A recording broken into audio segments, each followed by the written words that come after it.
خف يمين بخيال كرهك لا يكاد يبين تجفى وتعبد والضخائن تغتلي والدهر يقسو تارة ويلين وتظل أنت كما عهدتك نغمة للآن لم يرقى لها تلحين لك بالنفوس إمامة فيهون لو عصفت بك الشورى أو التعيين لك بالنفوس إمامة فيهون لو عصفت بك الشورى أو التعيين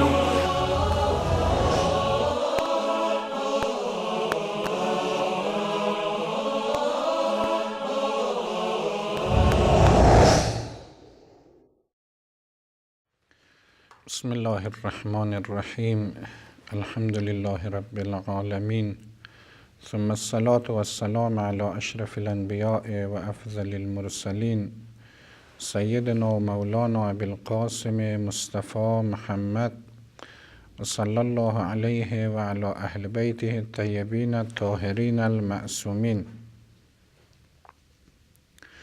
در درس قبلی با عنوان نکات مهم مربوط به نقش ایمان و کفر در سعادت اخروی و شقاوت اخروی مطالبی به محضر عزیزان ارائه گردید. حقیقت ایمان تبیین شد، ارکان تشکیل دهنده ایمان و این که کفر چیزی است که در مقابل ایمان باشد. اینها نکاتی است که تا حدودی روشن گردید. در ضمن عرض شد که می توان با استفاده از ادله عقلیه و ادله نقلیه این نکته را به اثبات رساند که نقش ایمان و کفر در سعادت و شقاوت اخروی انسان نقش حقیقی هست و انسان کافر نمی تواند شعاع عملش در عالم آخرت نورافشانی کند. ولی با توجه به اینکه ادله عقلیه آن نیازمند عمق بیشتر و تفصیل بیشتر هست، نتوانستیم به صورت مبسوط وارد اون بحث بشویم. در هر صورت این قاعده کلی یک سلسله استثناءات داشت که خود گستره استثناء و معنا و مفهوم این استثناء از نظر برطرف شدن عذاب و اینکه آیا می توانند مستحق ثواب باشند یا نه تا حدود به این نکات اشاره گردید.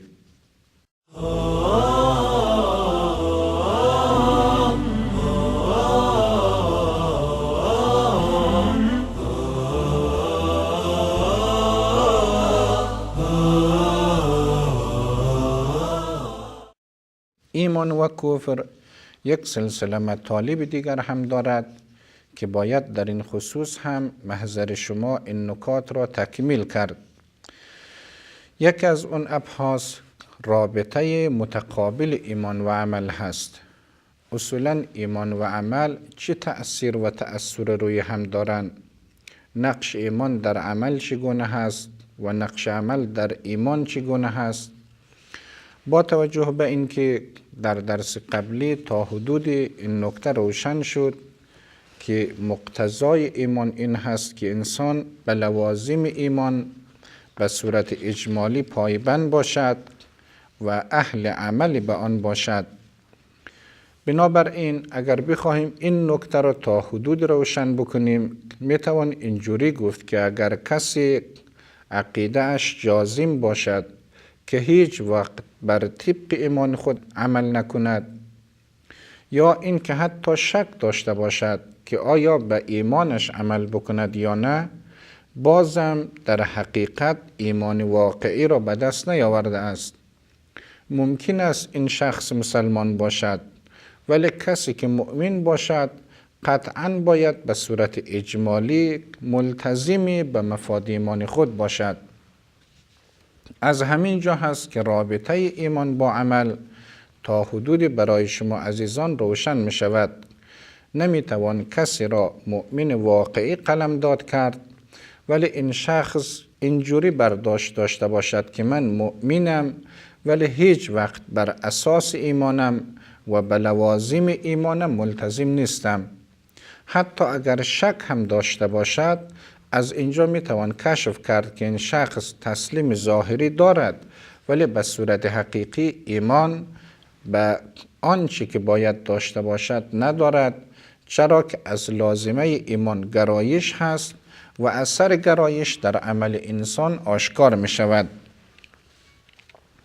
قرآن کریم در سوره مبارکه حجرات آیه 14 می فرماید: قالت الاعراب آمنا قل لم تؤمنوا ولكن قولوا اسلمنا ولما يدخل الایمان فی قلوبکم. عرض شد که ایمان به صرف آگاهی محقق نمی شود. ایمان در کنار آگاهی گرایش را، میل باطنی انسان را لازم دارد و هر که میل داشته باشد ناخودآگاه در موارد این میل اثر و بروز عملی دارد.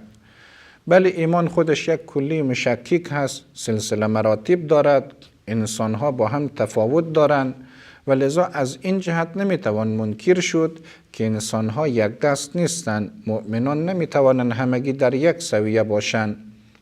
بعضی ها نسبت به ایمانشون 100% وفادارند، در حالی که بعضی های دیگر ممکن است در موارد تخطی هم داشته باشند. اما در خصوص رابطه عمل با ایمان و این که عمل در ایمان انسان چه اثر میتواند داشته باشد، این نکته هم روشن هست. عمل انسان گاه ممکن است همسو و همجهت با ایمانش باشد، گاه ممکن است خدای نکرده از ایمان انسان فاصله داشته باشد. اگر عمل بر اساس و بر طبق و همسوی با ایمان باشد، نتیجهش تقویت ایمان انسان می شود. نتیجهش نورانیت بیشتر دل هست. نتیجهش این هست که ایمان انسان روز به روز شکوفاتر شود و بر مراتب قرب انسان افزوده گردد. اما اگر انسان برعکس حرکت بکند، باورهایش چیزی باشد ولی جوارح و اعضای بدنش به سمت دیگر حرکت کند، خود به خود نور ایمان ضعیف می شود. شعاع ایمان در باطن انسان رو به افول می رود. گاهی ممکن است خدای نکرده تأثیر اعمال جوارحی در حد باشد که ایمان انسان را متزلزل کند و بالاتر حتی ممکن است منجر به کفر شود. قرآن کریم در همین راستا در سوره مبارکه روم آیه 10 می فرماید: ثم کان عاقبة الذین اساءوا السوء ان کذبوا بآیات الله و کانوا بها یستهزئون. عاقبت کسانی که گناه بالای گناه انجام میدادند، هی بر اشتباهاتشون اصرار داشتند. یک پیامد مهم و معینی داشت، این بود که ان کذبوا بآیات الله، در نتیجه آیات خدا را تکذیب کردند. نه تنها تکذیب، پناه بر خدا در موارد آیات خدا را مسخره می‌کردند. از این آیه به وضوح استفاده می شود که عمل انسان بر ایمان تأثیر دارد. کسی که اهل عمل صالح باشد، کسی که در چارچوب و بر اساس نقشه ایمانی خود حرکت و رفتار داشته باشد، ایمانش تقویت می شود. ولی اگر خدای نکرده بر اساس ایمان رفتار نداشته باشد، ممکن است دچار عاقبت بد بشود. نتیجه‌ای که میتوان گرفت این است که رابطه ایمان و عمل یک رابطه متقابل هست. همچنانی که ایمان عمل را لازم دارد، عمل هم بر ایمان انسان اثرگذار است. در موارد ایمان را تقویت میکند، ایمان را شدت میبخشد و در موارد ممکن است ایمان انسان را ضعیف بکند. البته این که از چه راه‌هایی میتوان ایمان را تقویت کرد، ایمان را حفظ کرد، با توجه به اهمیت اعتقادات و ایمان خودش بحث مستقل دیگری میطلبد. اجمال پاسخ به این سوال این هست که انسان بر اساس اقتضاعات و بر اساس لوازم ایمان خود باید در زندگی رفتار نماید. اگر اشتباهی هم انجام داد، اگر خطای هم از او سر زد بدون اصرار، فوراً اهل توبه و استغفار باشد. نکته بعدی دیگر این هست که حبط و تکفیر چه جایگاهی میتواند داشته باشد. در خصوص حبط و تکفیر، این مسئله خودش از مسائل است که در قرآن کریم مطرح شده است، ولی برای اینکه حبط و تکفیر را محضر شما توضیح بدهم، اولا باید عرض بکنم که حبط و تکفیر هر دو در قرآن کریم مکرراً استفاده شده‌اند، مشتقات این دو تا کلمه. به علاوه مراد از حبط این است که کارهای نیک انسان به اثر بشود و مراد از تکفیر هم این است که گناهان گذشته انسان جبران بشود. حبط و تکفیر در دو قلمرو باز مطرح شده است. گاهی حبط و تکفیر در خصوص ایمان و کفر مطرح می شود، این که اگر کسی کافر باشد مسلمان شود، یا کسی مسلمان و مؤمن باشد خدای نکرده کافر بشود، چه آثار و چه پیامدهای این انقلاب به وجود می آورد. گاهی حبط و تکفیر ممکن است در خصوص اعمال نیک و بد مطرح بشود. اگر کسی عمل نیک انجام داد، بعد از رفتار شایسته یک رفتار ناشایسته انجام داد، این چه پیامدی میتواند داشته باشد؟ اگر کسی اهل بدی ها هست، سپس کارهای خوب انجام داد، اون کار خوب چه تأثیری نسبت به گذشته فرد میتواند داشته باشد؟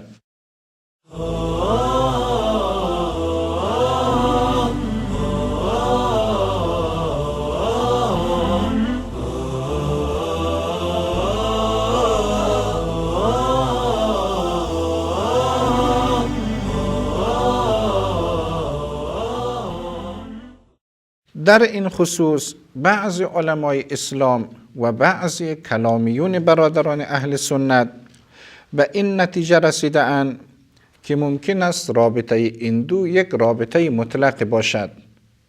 اگر کسی مثلا اهل کار بد باشد، کار خوب را انجام بدهد، یک حالت ثابت و تغییر ناپذیر برای شخص پیدا می شود که کار بد 100% کارهای خوب را از بین میبرد و ممکن است کسی به این باور باشد که کارهای خوب 100% کارهای بد را از بین میبرد. این یک نوع برداشت هست.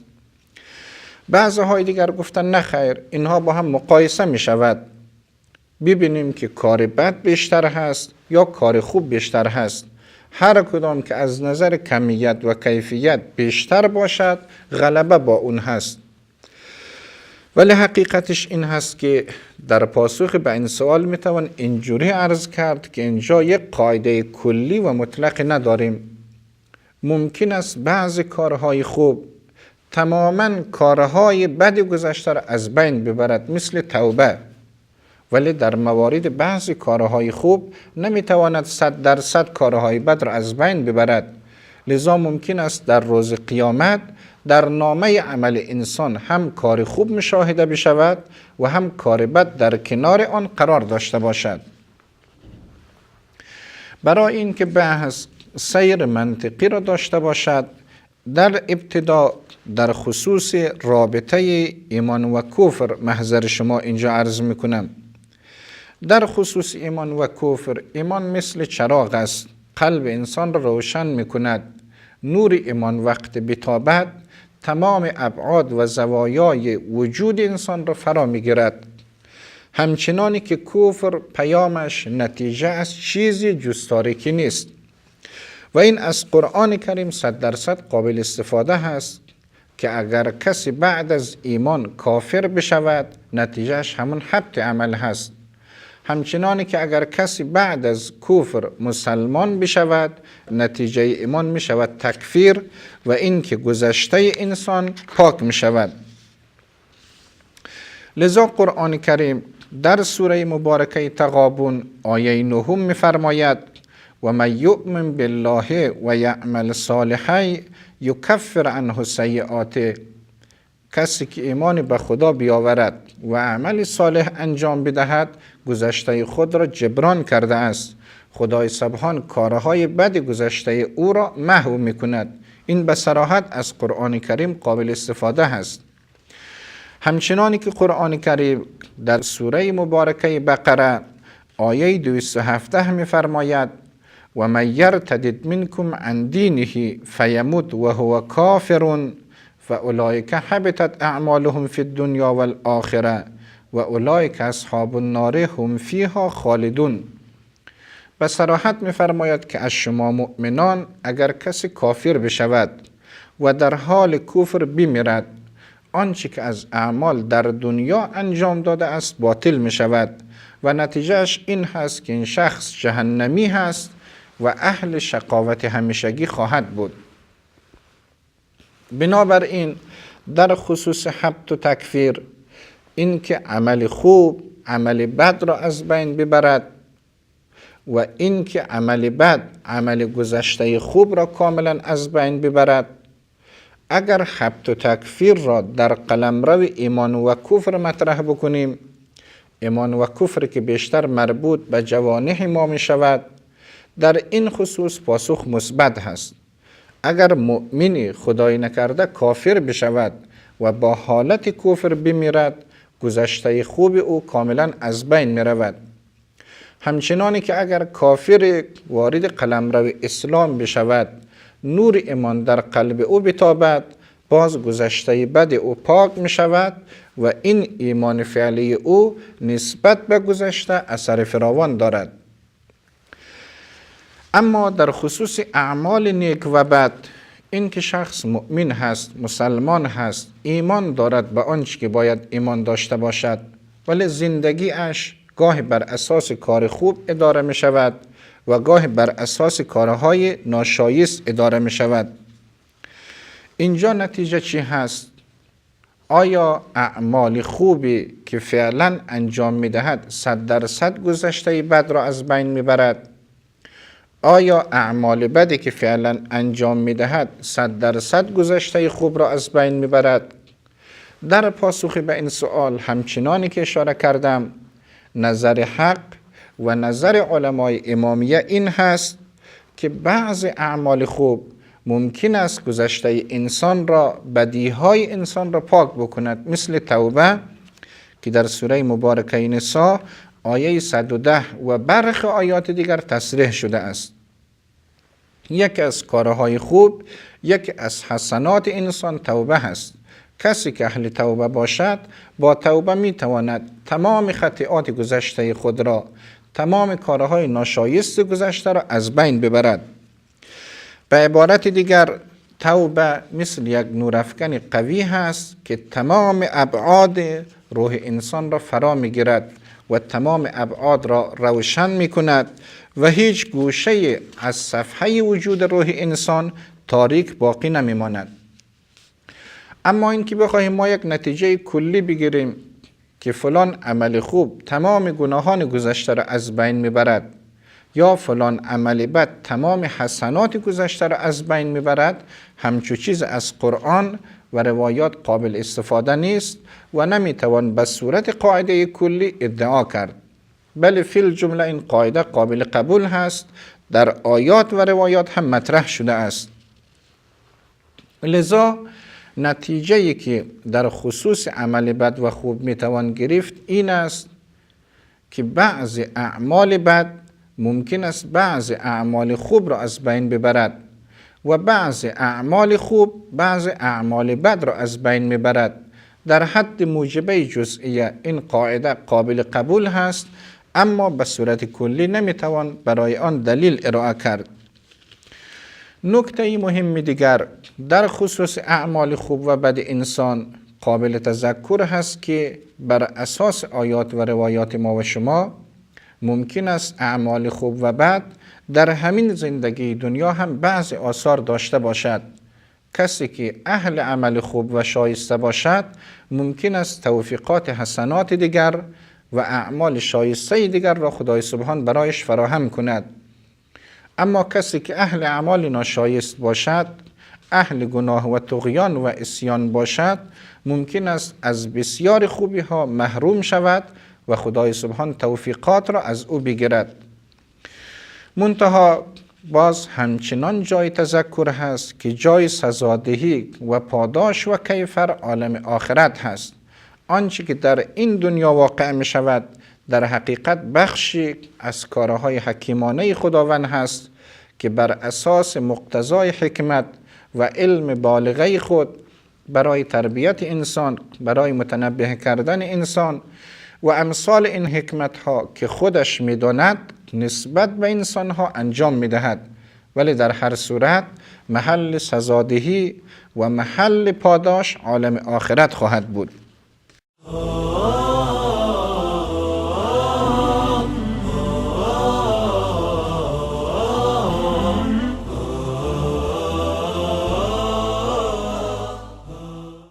آخرین نکته‌ای که باز باید مطرح بشود امتیازات مؤمنان هست. آیا اگر کسی اهل ایمان باشد بر اساس آیات و روایات امتیاز مشخصی دارد؟ پاسخ این سوال مثبت هست.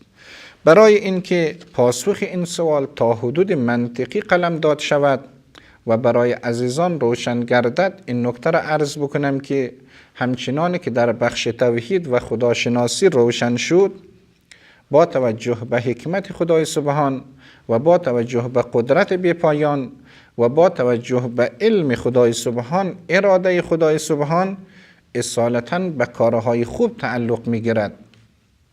خدا آثارش، اراده اش به رحمت، به خوبی‌ها، به شایستگی‌ها تعلق می‌گیرد.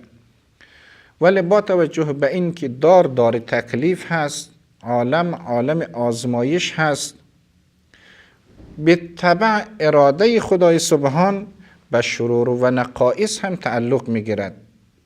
پس اصل اولی اون را که خدای سبحان اراده می‌کند و می‌خواهد در این عالم باشد، از جمله نسبت به تک تک انسان‌ها چیز جز سعادت و خیر نیست. خدای سبحان تک تک ما انسان‌ها را برای خوبی و برای خیر و برای سعادت ابدی و برای بهشت آفریده است. منتها با توجه به سنت امتحان و با توجه به آزمایشی که بر ما انسان‌ها حاکم هست، بعضی‌ها سقوط می‌کند و بعضی‌های دیگر اهل فلاح و رستگاری خواهد بود. همین اراده خدای سبحان که نسبت به شرور بالطبع هست و نسبت به خوبی‌ها بالاصاله هست، یک سلسله اقتضاعات را در تکوین و تشریع دارد. از نظر تکوینی خدای سبحان ما را جور آفریده است، خصوصیات روحی ما و شما، هویت روحی ما و شما جوری هست که خیر در آن غلبه دارد. به عبارت دیگر کار خیر زودتر در روح ما و شما اثرگذار است. کارهای خیر آثارش عمیق‌تر هست، تحول بیشتر را در روح انسان ایجاد می‌کند. اما کارهای شر اثرش نسبت به کارهای خیر کمتر هست و زخم آن به اندازه آثار کار خیر نخواهد بود. در عرصه تشریع هم خدای سبحان کار کرده است که خیر غلبه داشته باشد. قوانین را گذاشته است، تشریع را فرموده است که نتیجه اش همون مقدم بودن خیر بر شر هست. نتیجه اش این هست که در حد ممکن بتوان انسانها را اهل سعادت و فلاح و بهشت کرد. بر همین اساس است که خدای سبحان یک سلسله مزایای را برای اهل خیر و ایمان در نظر گرفته است. اولین چیزی که در قرآن کریم مطرح شده است افزایش ثواب هست. کسانی که اهل گناه باشند، اهل طغیان باشند، در مقابل طغیان و گناهشون فقط دقیقاً همون عقاب را می‌بیند. عقابشون مساوی با طغیان و گناهشون هست. اما کسی که اهل خیر باشد، کسی که اهل عمل صالح باشد، خدای سبحان بر اساس تفضل خود بیشتر را عطا می‌کند. لذا در سوره مبارکه نمل آیه 89 قرآن کریم می‌فرماید من جاء بالحسنة فله خیر منها. کسی که اهل کار خوب باشد بهتر از اون را از خدای سبحان دریافت می‌کند. حالا این بهتر خودش سلسله مراتبی دارد که به صورت مفصل در قرآن کریم مطرح شده است. عزیزانی که بخواهند مطالعه و اطلاعات بیشتر داشته باشند می توانند به کتاب‌های تفسیری و کتاب‌های مربوطه مراجعه نمایند. یکی دیگر از امتیازاتی که برای اهل ایمان در قرآن کریم در نظر گرفته شده است آمرزش گناهان کوچک هست. بر اساس تعالیم قرآن کریم گناهان یا بزرگ هستند یا کوچک هستند که خود این بحث به صورت مستوفا در علم فقه مطرح شده است. اجمالاً بعضی گناهان بزرگ هست مثل دروغ و غیبت و بعضی گناهان کوچک هستند. خدای سبحان یک تشریع عام دارد، یک قانون کلی دارد که ای بندگان من، ای انسانهای مؤمن، اگر از گناهان بزرگ دوری نمایید خدا وعده داده است که گناهان کوچک ما را خودش محو کند و از بین ببرد و نتیجه اش ورود انسان به بهشت خواهد بود. لذا بر اساس این آیه شریفه اگر کسی اهل دوری از کبائر باشد، اگر کسی اهل دوری از گناهان بزرگ باشد، گناهان کوچکش را خود خدای سبحان از بین میبرد و بر اساس اون هیچ گونه سؤال و مؤاخذه نخواهد شد. اما گناهان کبیره راه فرار از آن و راه از بین بردن آن توبه و امثال توبه هست که در جای خود مفصل بحث شده است. سومین امتیازی که خدای سبحان برای مؤمنان در نظر گرفته است استفاده از اعمال دیگران هست. برای اینکه خیر بر شر غلبه دارد، برای اینکه سعادت بر شقاوت غلبه دارد، در موارد ممکن است حتی کسی نه تنها از عمل خود، از عمل دیگران هم بتواند استفاده کند. در سوره مبارکه غافر آیه 7 قرآن کریم می‌فرماید که خدای سبحان استغفار فرشتگان و بندگان برگزیده خود را در حق مؤمنان میپذیرد. فرشتگان احیانا برای ما انسانها استغفار میکنند. بندگان برگزیده خدا برای ما طلب آمرزش میکنند و خدای سبحان استغفار و طلب مغفرت اونها را در حق مؤمنان میپذیرد. نه تنها از بندگان برگزیده، نه تنها از فرشتگان، بلکه دعای هر مؤمن در حق مؤمن دیگر، دعای پدر و مادر در حق فرزندانش، دعای زندگان در حق مردگان تا حدودی، همه اینها قابل قبول هست. لذا انسان میتواند برای مردگان و اموات خود به عنوان هدیه چیزهایی را داشته باشد. در هر صورت استفاده از اعمال دیگران خودش جزء مقطوعات و یقینیات معارف قرآن و اهل بیت علیهم السلام هست. بحث تفصیلی بیشتر در این سلسله دروس امکان ندارد. اجمالا اینها امتیازاتی است که خدای سبحان برای اهل ایمان در نظر گرفته است. شواهد عقلی اون عرض شد که در این عالم خیر بر شر غلبه دارد. اراده حکیمانه خداوند بالاصاله به خیرات تعلق میگیرد و ادله نقلی اون هم علاوه بر یک سلسله ادله دیگر خود همین نکاتی است که عرض کردم. این که خدای سبحان در مقابل کار خوب مزد بیشتر میدهد، این که خدای سبحان گناهان کوچک را می آمرزد، این که خدای سبحان در موارد اعمال دیگران را در حق ما و شما حساب می کند، اینها نشانه های از سبقت رحمت بر غضب هست، نشانه های امتیاز مؤمنان هست و این که بر اساس سنت حکیمانه الهی یک سلسله امتیازات خاص برای اهل ایمان در نظر گرفته شده است. البته ورود در عرصه ایمان، ورود در عرصه حقیقت و انتخاب راه صحیح برای همگان آزاد هست. هر انسان میتواند راه نورانی را در زندگی خود انتخاب نماید. امیدوارم که در خصوص امتیاز مؤمنان نکاتی خوب را محضر شما مطرح کرده باشم. البته میتوان بیشتر از این در این عرصه صحبت کرد. در هر صورت در خصوص ایمان و کفر در این دوتا درس یک سلسله نکات مهم و اساسی مطرح شد. عزیزانی که اهل مطالعه بیشتر باشند و یا بخواهند در خصوص هر موضوع آیات بیشتر را بررسی تحقیقی و عالمانه کنند، می توانند به کتاب آموزش عقاید حضرت آیت الله مصباح یزدی مراجعه کنند. امیدوارم که در حد نیاز و در حد این سلسله درست مطالب مفید را محضر شما عرضه کرده باشم. و السلام علیکم و رحمت الله و برکاته.